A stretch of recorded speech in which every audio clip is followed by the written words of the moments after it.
Fl-aħħar jiem numru ta' kumpaniji internazzjonali tal-vapuri ddeċidew li jbidlu r-rotta tal-bastimenti tal-merkanzija minħabba l-attakki li għaddejjin bħalissa mir-ribelli Ħuti fiż-żona tal-Baħar l-Aħmar.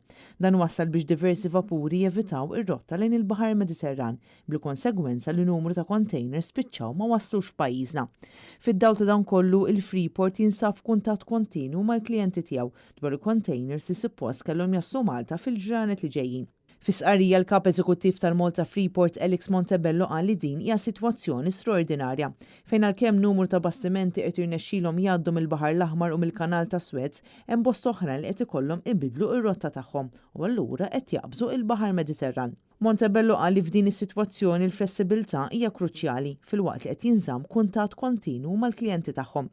Il-Freeport jibbaża ħafna fuq containers li jaslu propju mill-Baħar l-Aħmar u l-Kanal ta' Suez u jagħti servizz lil madwar 115 il-port madwar id-dinja kollha, b'50 minnhom jinsabu fil-Mediterran.